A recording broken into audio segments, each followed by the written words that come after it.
The other day, I had an interesting discussion on one of my social media posts, and one of the comments on that post said that all good teachers yell or raise their voice at their students. The discussion that followed in the comments was interesting. So, some teachers agreed with this person, while others flat out disagreed. Well, today I'm going to be diving into my personal thoughts on whether good teachers yell and how you can get your students to pay attention without yelling. So, before we dive into that, let me know in the comments. Do you agree with yelling as a teacher?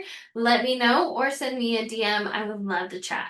Hey, teacher bestie. My name's Helena, and I'm the creator of the Present Teacher podcast. I'm a first year teacher coach, and in this podcast, you are going to learn everything from simple, actionable classroom management, social emotional learning, and teacher wellness strategies. You know that impact you want to make in the classroom? Well, we're going to make it happen here.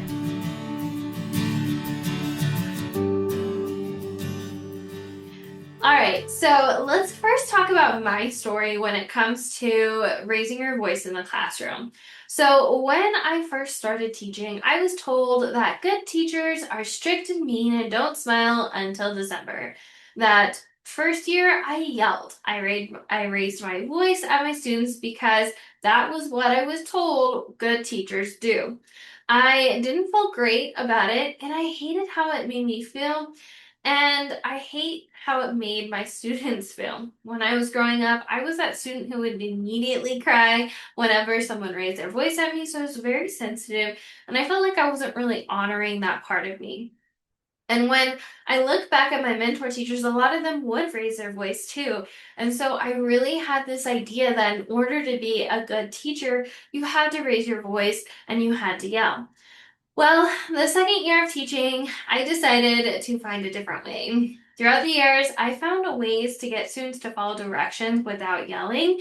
So let's talk about how. So, in summary, I don't think you necessarily have to raise your voice to be a good teacher. I'm not shaming anyone who does, but it just doesn't work well for me. So, let's talk about different ways you can get your students to follow directions or to pay attention to you without raising your voice.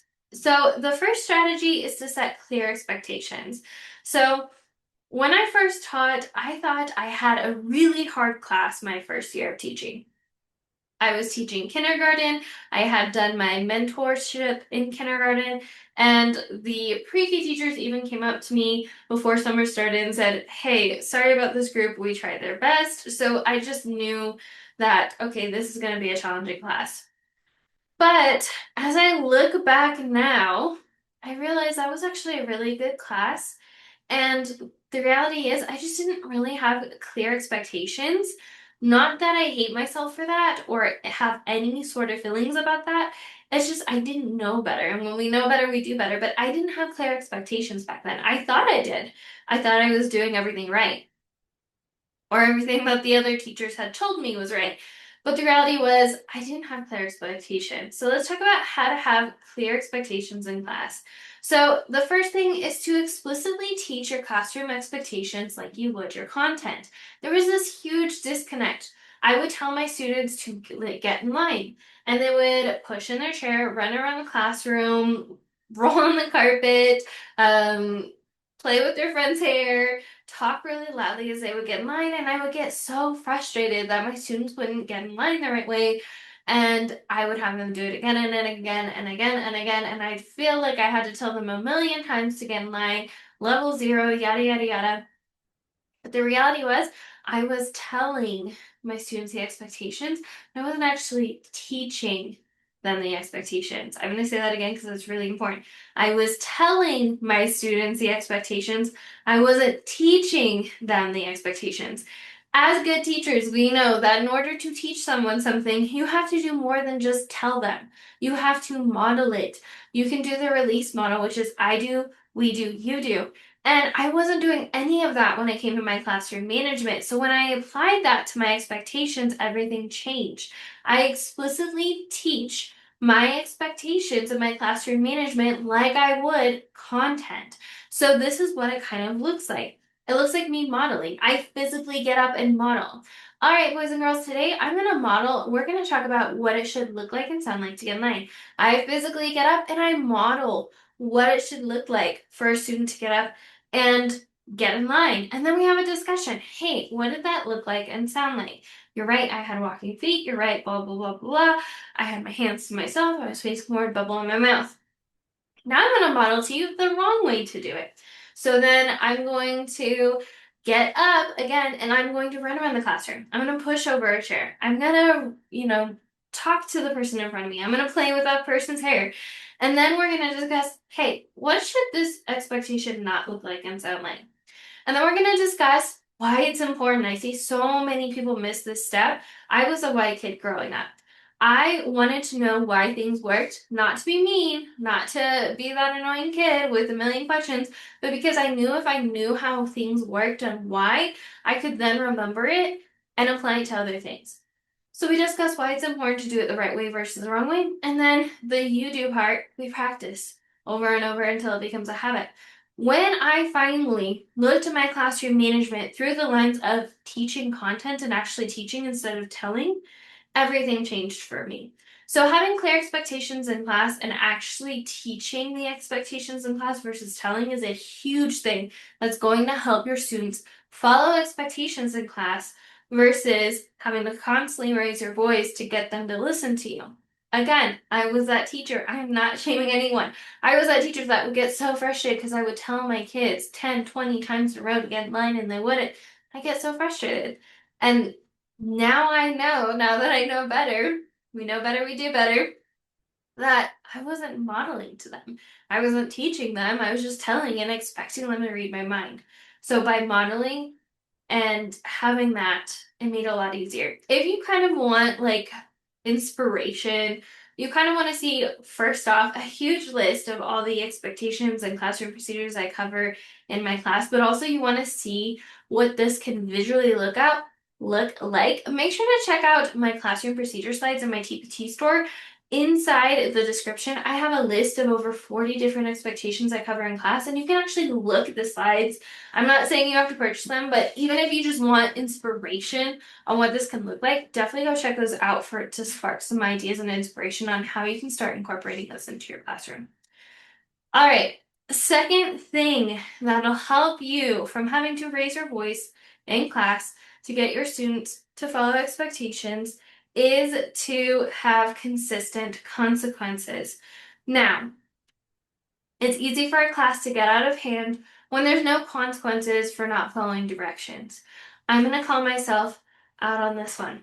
When I was a first year teacher, a lot of my mentor teachers, a lot of the teachers I looked up to, a lot of the teachers who had shown me what it was to be a teacher would take away recess. They'd say, hey, stop talking, or you're taking away recess. Hey, stop talking, or you're going to owe me your recess. Hey, stop talking, stop talking, stop talking. And then they would eventually take their recess away.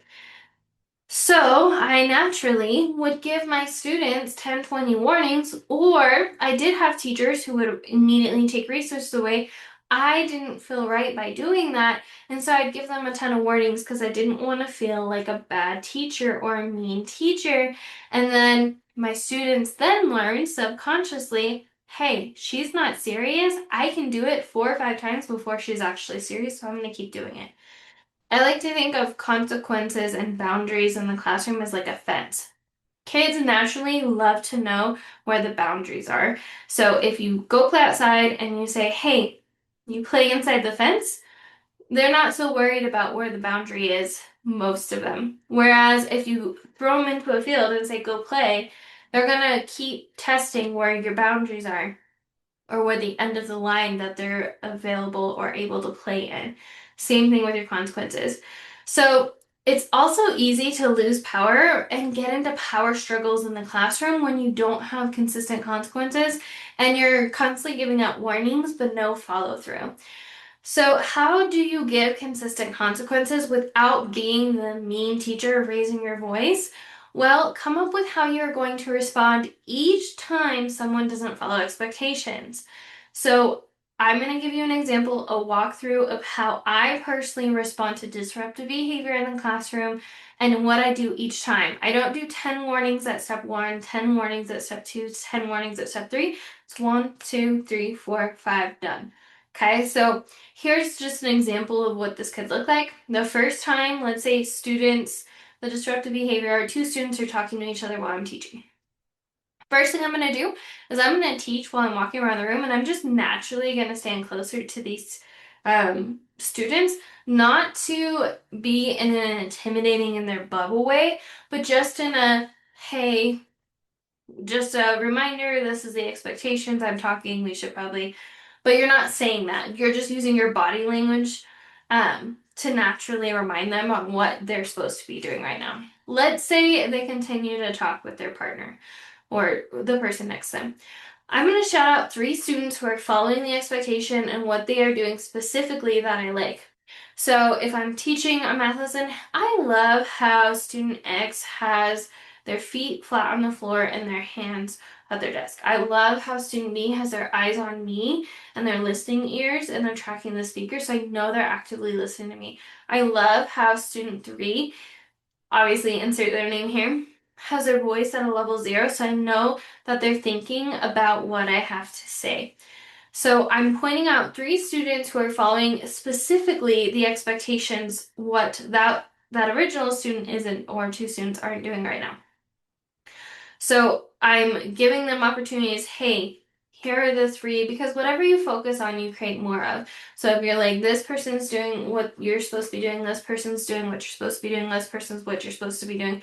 Kids love Most kids love attention, and what you bring more attention to, you create more of. So if I'm calling out negative behavior, I don't know if you've ever experienced this, you might have 4 or 5 kids then that do negative behavior because the first kid got attention for it, or disruptive behavior.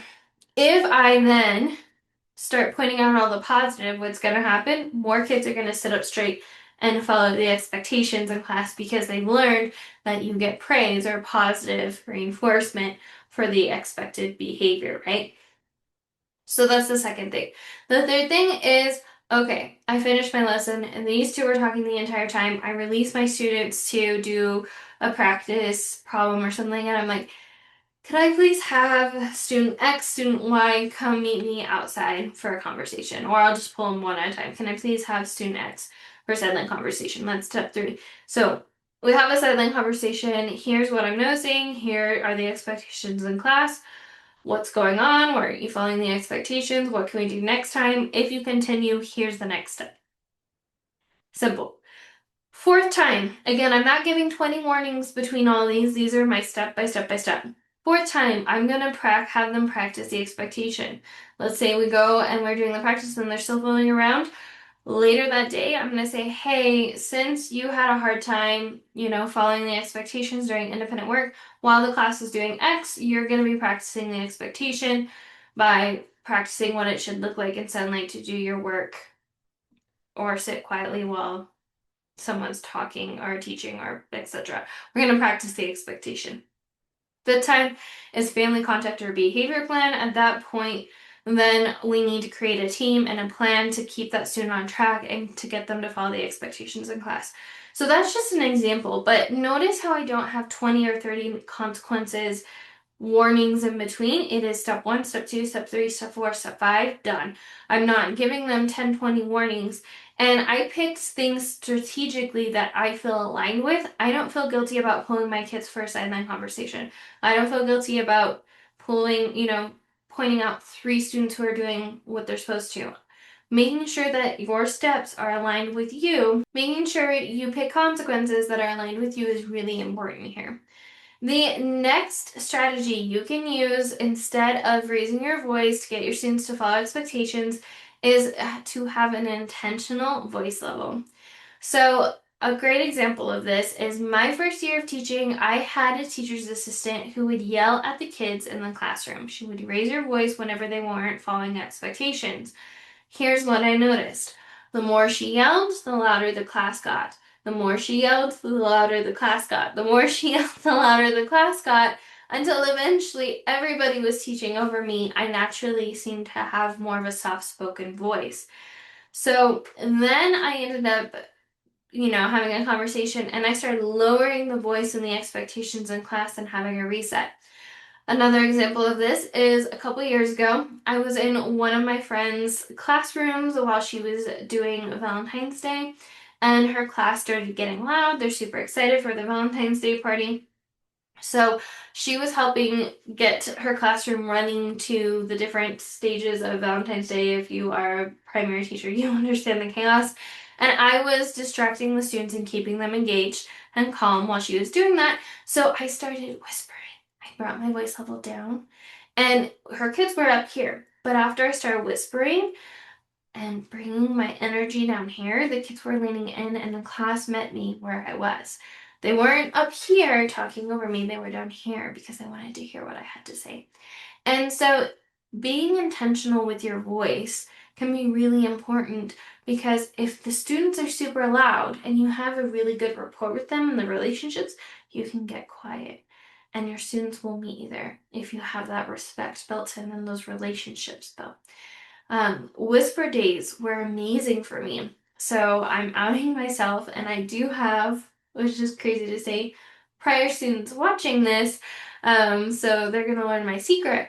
But I would lose my voice throughout the year, certain times a year when I noticed the class was up here, and we would have whisper days where I wasn't gonna talk louder than this that day, and my students then weren't allowed to talk louder than this, or they would just naturally meet me down here and would reset the tone for the entire year or the rest of the rest of the year or however long, and then eventually we need another reset. So being super intentional with your voice and how you use it can really help you get your students to learn, like engage, and you don't necessarily have to raise your voice. I rarely you raise my voice. If anything, I tend to get quieter because it works better for me.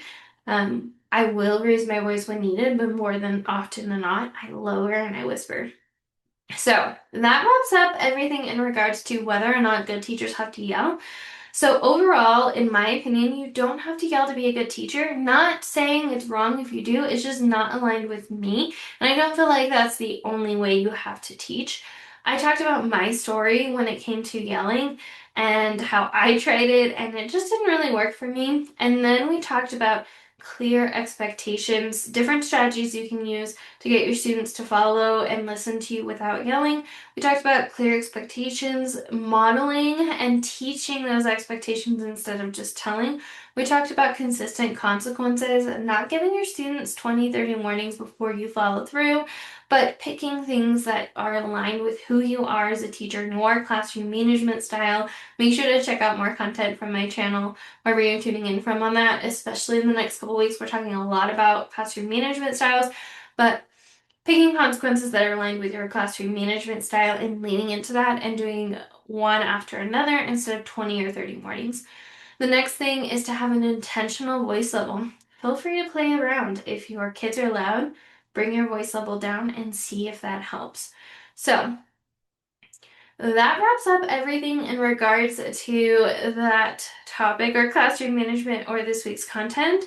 I have some next steps for you if you want more tips on classroom management. The first thing, wherever you're tuning in from, I would really appreciate it if you could like, subscribe, leave a comment or review. That way, content like this can reach more new and first year teachers who are looking for good classroom management strategies. Second, if you want more resources, check out wherever you're tuning in from because I have over 20 different weeks of content specifically on classroom management, so make sure to check that out. Third thing, if you want me to compile my playlist of classroom management, make sure to check out my free classroom management guide. I took the most 10 commonly asked questions I get when I coach teachers on classroom management.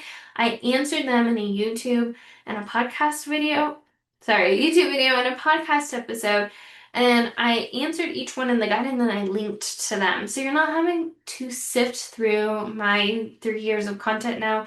You can just go and you can click on it and listen to what I have to say. If you want a more in-depth answer, then I provide it in the guide. And it's all wrapped up in one space to save you time. If you want to take it a step further and you want me to either inspire you with kind of some ideas on what this could look like in your classroom, or you want the exact templates and plug and play stuff I use in my classroom, make sure to check out my classroom management bundle. This is my bundle with everything I use in classroom management for my classroom and many of the teachers that are clients of mine that I've been coaching, what they use in their classroom, everything from classroom procedure slides, student jobs, super improver walls, glow notes, etc. If you want me to show you more of the strategy behind it, you want me to mentor you and guide you, then I definitely recommend you check out the Present Teacher Circle. I am a very strategic teacher. I like using systems in my classroom to automate my classroom. So the Present Teacher Circle is where I show you everything from how to automate our classroom management to prevent disruptive behavior all the way to how to plan and prep several weeks in advance. I show you my entire automated system. And so if you want to start really strong in classroom management and then you want to kind of have a choose your own adventure and go through different phases, I highly recommend you check that out. We talk about everything from classroom management to how to have positive communication with friends, families, coworkers, staff, and families, everything to how to collect data and grading, how to plan and prep several weeks in advance, and how to organize everything. So if that's what you're looking for, I definitely recommend you check that out.